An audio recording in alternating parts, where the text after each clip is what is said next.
Gosh, my hair looks frizzy. There's nothing I can do about it. I give up. Hello, YouTube! My name is Sonia. I guess I should explain. I said I was going to film my Halloween outing. That didn't happen. But instead, today, since I'm leaving for Korea, I'm going to be making a video about... oh my gosh. I'm going to be making a video about how to get an English teaching job in Korea. It's sort of a step-by-step, here's what I did kind of a thing. My experiences are going to be like different from yours. First of all, I'm from the United States, so if you live in another country, it's going to be different for you. There's a lot of different choices for visas, especially if you are of Korean descent. I went with E2 visa, which is the teaching visa. That's normally what non-Korean descent people are going to get. Do you really, really want to do this? As with any job, there are a lot of pros and cons. The pros are you get a job really easy. In general, you don't absolutely need experience or a certain degree or anything like that. So it's really nice for people who want a first-time job, who maybe want teaching experience or to maybe vacation after you've graduated college while making some money. Compared to people living in the US who are getting a job in the US or whatever country you live in, you might be better off than them because they've probably got to pay for a house and rent and a car and all that stuff. But if you live in Korea, you don't need a car. You have public transportation if you live in the city area. You don't need to pay for housing because they do that for you. Plane ticket, done. Half health insurance, stuff like that. So that's really nice.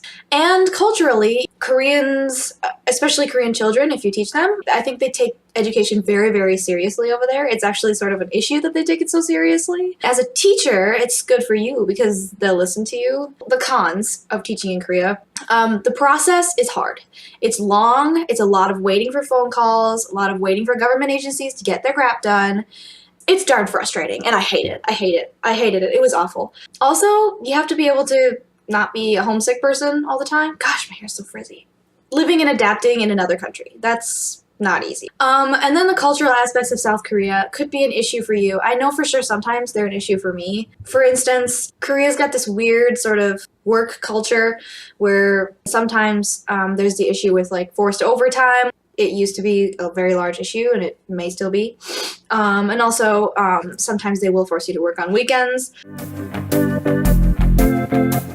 Yo issues. Korea is super strict about people with issues. If you have any mental or physical disability, if you have a tattoo, if you have criminal record, if you have an addiction or have had an addiction in the past, you'll have a hard time. There are people that kind of work around that. You have to fill out a form to get the E2 visa to send to the Korean immigration office. There are some people that will say they don't have a physical or mental disability because you'll get fired because of that. They will completely take away your job. And these are people that have had this disability for their lives, and it's very well managed, and they only need medication, but they get fired. Korea's not very well adapted to people with disabilities yet. Technology in Korea is very advanced, but socially they're still pretty unadvanced. For sure, if you have some kind of physical disability, high blood pressure, anything, first figure out, is it something that I can manage by myself? And then second, do I need medications for this? And if so, figure out how to get them in Korea. A lot of times people will just see a doctor in Korea. There are doctors that speak English. Just figure out if they have the medication that you are taking in Korea and if it's legal. For instance, I know people who have ADHD and they were taking Adderall, and that's illegal in Korea. So they had to switch to another medication.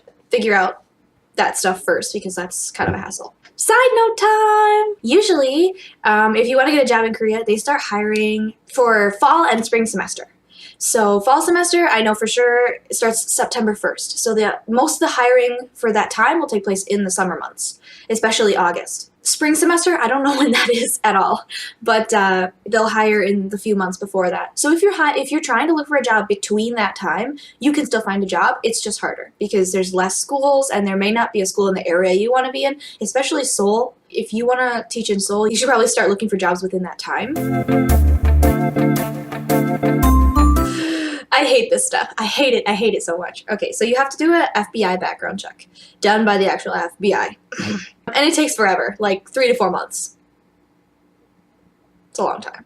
I put this step first because it takes forever. It's so frustrating. This is a frustrating step. Okay, I put the link to the FBI background check below. So it's the FBI website, and they tell you the step-by-step instructions about how to do it, and they have the form that you fill out and get fingerprinted. To find that, I just Googled Minnesota local fingerprinting office or something, and I went to the county sheriff's office, I believe, and they did it in a flash. It's super fast. So once you've filled it out, the website will tell you where you have to send it. This will take 3 to 4 months unless you use a FBI-approved channeler, which is someone approved by the FBI to make the process go faster, but you do have to pay extra, like $50 for that. So just be aware of that. If you're applying late, it's not impossible to get it. You just have to pay a lot more money. And when you send it in, make sure you put a Post-it note on the top requesting that the FBI background check be authenticated. And what that means is it's kind of like a notary. In the next couple of steps, I tell you the process for documents, but you need to get it notarized, the background check. The background check. Speaking of backgrounds, I'm in my brother's love today. Anyway, and then once you've sent it in and you've waited for it to arrive, you can call them and then make sure, that they've got the note that you want it to be authenticated. Document roundup. Yeehaw! Here's a list of things you need. Your diploma, passport, resume, cover letter, and if you want to apply for a job that requires experience with teaching, you can also include your TEFL certificate, which is TEFL. And also, you're going to need passport-size photos, and that's for when you apply for the E2 visa. And also, sometimes recruiters will require you to send, I found one recruiter who requested 8 passport-size photos. I don't know why. Are they going to hand them out to people? Here's your new coworker. I got mine done at Costco. So yeah, there are places you can go to get your passport-size photos, or you can make them yourself. But if you know how to do that, I didn't know. So you have to get documents first notarized. That's easy. You just make copies of your diploma and your certificate if you want, and then you search for a local notary. Most of the time, banks will offer free notary service to their customers. So if you're a member of a bank, then you can go there and be like, hey, can you notarize this? And most of the time, they will be able to. And then comes the hard part. This is a new thing that they introduced. It's apostille. I don't know. When I first saw this, I literally thought it was called apostle. I gotta apostle some documents. No. So I think notarization authenticates a signature, and the apostille, or I'm just gonna call it that, is for the actual document itself. If you live in the U.S., you have to do it. If you want to get something apostilled, you have to do it from the Secretary of State.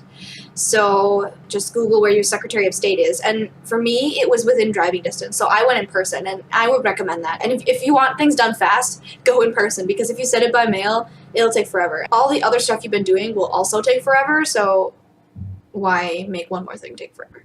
So take your diploma, the notarized diploma there, and they will apostille it for you. For the FBI background check, you also need to do this. The minute you get the background check in the mail, send it to get apostilled, right away, because that is another thing that takes forever. You can't do it at your local Secretary of State. You have to send it to the U.S. Department of State, directly. Again, in the link below that I included with the FBI background check, in the FAQ, there are questions about, what do I do if I want to get this apostilled? So there are answers in there, or you could just Google it. Again, there are people, same as with the check itself, you can pay people extra to apostille your FBI background check. So that's what I did. And you can also Google people that do that. How many hours do I want to work? Where do I want to work? What kind of relationship do I want with my coworkers? What kind of benefits do I want? Do I want to prepare my own curriculum, or do I want one provided for me? I'll make a list of things. So you have choices when you work in Korea. You have choices between a hagwon, which is a sort of private school, or a public school. So hagwons are easier to get into. You don't need experience, but it's more difficult because hagwons are a little bit more dangerous. Sometimes they can be great, and sometimes there's been a lot of horror stories of people who were treated rudely or they were disposable. Things like that can happen in Hagwons. And the hours can be unstable. People can, force you to work overtime. But again, that was in the past, and I don't know how it is now. Another thing about Hagwons is that generally they give you your curriculum. You don't have to plan anything. They give you, here's a step-by-step, here's what you have to do. It's relatively easy if you don't have experience and don't know how to teach. For public schools, most of the time, they hire people who have had experience, a couple of years, have a TEFL certificate, and you make up your own lessons. But the hours are more stable than a Hagwon, and you're more guaranteed to be treated well. I went to a Hagwon because I have no experience. And let me just tell you, teaching English abroad, they're industry standards as of now. So most of the jobs that you get or are offered or see should include these things. They will generally pay for your plane ticket. Sometimes it's one way and sometimes it's round trip. Most of them give you housing paid for. You get 10 days of paid vacation.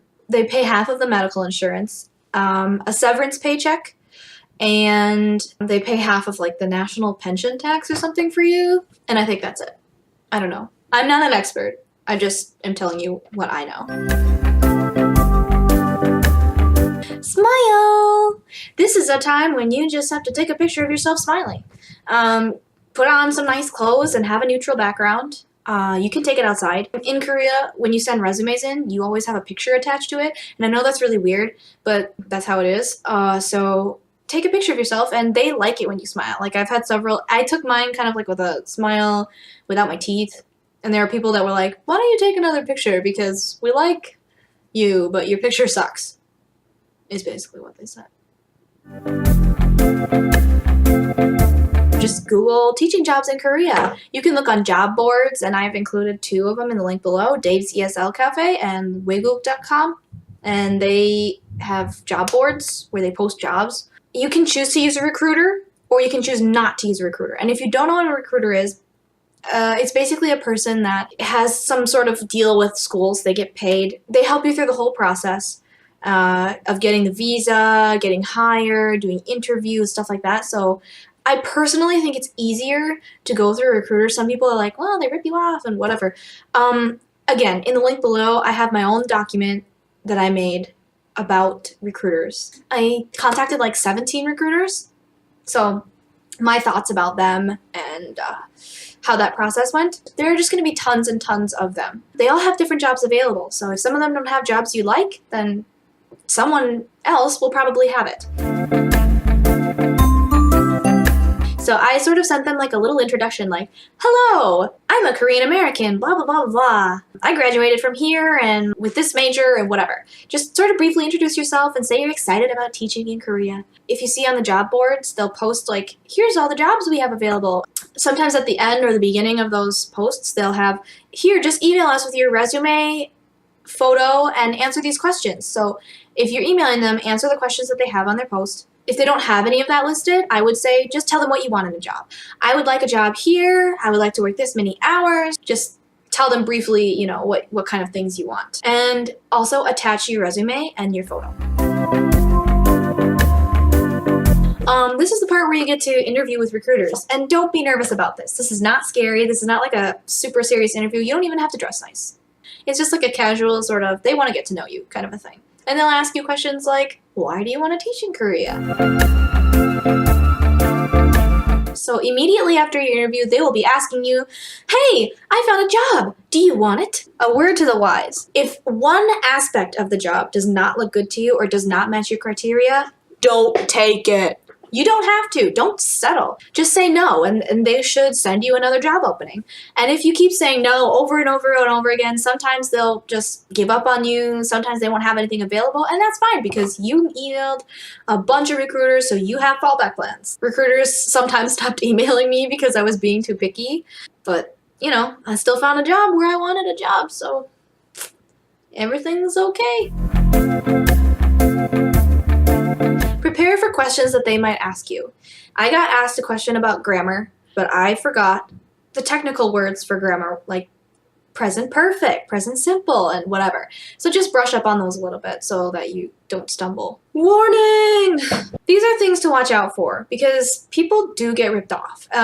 Less than they did in the past, but there are still times when bad things happen. Here's a ways to avoid getting ripped off. Number one, if they gave you the school name, you can look up the school on Google. There are reviews. There are people that have worked there before, and they will tell you what their experience is. And also there are these things called green lists and black lists. These are kind of reviews of Korean Hagwons. Green list means good, I loved it, work here. And blacklist means bad, avoid this at all costs. So what I want to say about that is, first of all, take everything with a grain of salt, because some people complain about ridiculous things. Some people have posted that forever ago and things have changed now. Just be careful and don't believe everything you read. Number two is read the contract carefully. After you've done the interview and they've accepted you, they will send you the contract for you to think over.